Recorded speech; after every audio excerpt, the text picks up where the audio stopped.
Our panel tonight, John Barron from ABC News Radio, Sue Cato from Cato Council, and Tom Switzer from the US Studies Centre at Sydney University. First up tonight, the results are still coming in for the US midterm elections, but it's now certain Barack Obama's Democrats have lost control of the House of Reps. The Republicans now have the majority there, but they've fallen short of the numbers required to do the same in the Senate. One of the big stories was the success of congressional candidates backed by the conservative Tea Party movement. We've come to take our government back. The American people are unhappy with what's going on in Washington. 11% of the people approve of what's going on in Congress. But tonight, there's a Tea Party tidal wave, and we're sending a message to them. They totally misread the Tea Party movement. We've been called crazy, racist. We've been called a flash in the pan that would never last. Well, you know what? We've lasted longer than most people thought we would. We're going to last from now on because we are going to be the guardians of liberty and freedom. John, we'll talk more about the Tea Party in a moment, but give us an update as of 6:07 Eastern Time. Right now, the state of the parties, as you say, the Republicans have a majority in the lower house, the House of Representatives. Of the 435 seats, the whole chamber that was up for election today, they've won 235. That represents a net gain of 56 seats in the lower house. That's better than the Republicans did in their conservative tidal wave of 1994 against incumbent Bill Clinton, so it's highly significant. The Democrats now have just 200 solid votes in the House of Representatives, 18 short of what they need to pass any piece of legislation through that House. Slightly different story in the Senate.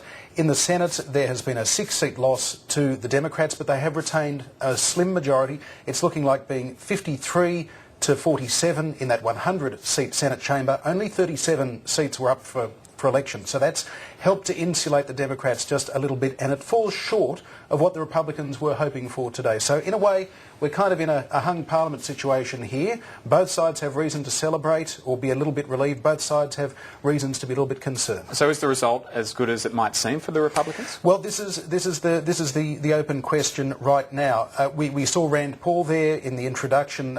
He won the Senate seat in Kentucky.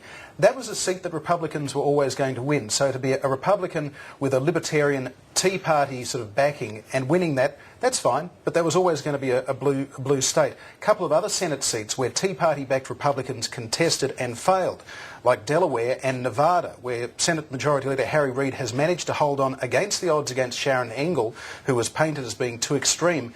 These are the swing states. This is middle America where the Tea Party's message hasn't resonated and the Democrats have managed to hang on. This could be the cautionary tale amid what is otherwise a very encouraging night for Conservatives, that if you're too conservative in middle America, in those swing states, then you could have a surprise loss. Sue, what's your reading of the result? Well, it's interesting, isn't it? These results are really mirroring what we've seen in the UK and also in Australia, in that the electorate is either disinterested or those who are interested are not prepared to give any side of politics a total vote of confidence. So I think it's very interesting that we're seeing this moving globally right now. Tom, I heard Ted Koppel say today on the television that the Republicans may regret their gains because they'll have to take responsibility for some of America's problems. What do you think? Well, certainly the big swings in the House of Representatives means that many Conservatives and Republicans will put more onus on them to do things. But at the same time, this is gridlock.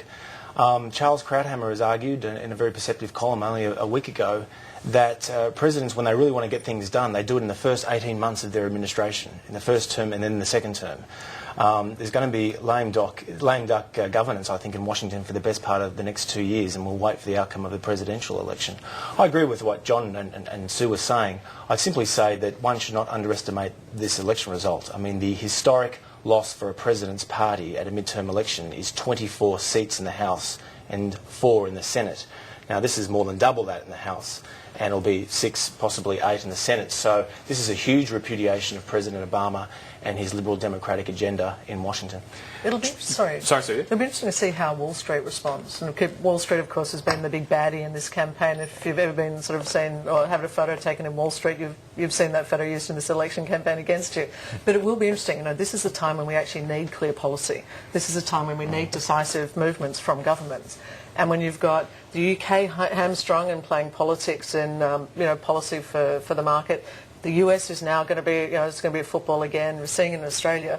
This is not a good time for this to be happening for the world markets. John, the Tea Party, a net gain for the Republicans or not? Well, I think it'll come down to who you ask. What's going to be interesting from now on, I think Tom's right. There is potentially going to be gridlock with a Congress divided, the executive in the hands of the Democrats. They still have that majority in the Senate. They're still going to try and get things done. They're going to have to try and reach across the aisle. The problem is, when they reach across, they'll find nobody there. Usually when politics swings from one side to the other, when a party goes into a big majority like the 60-40 split in the Senate, you had a whole lot of conservative Democrats getting elected and a whole lot of moderate Republicans losing their seats.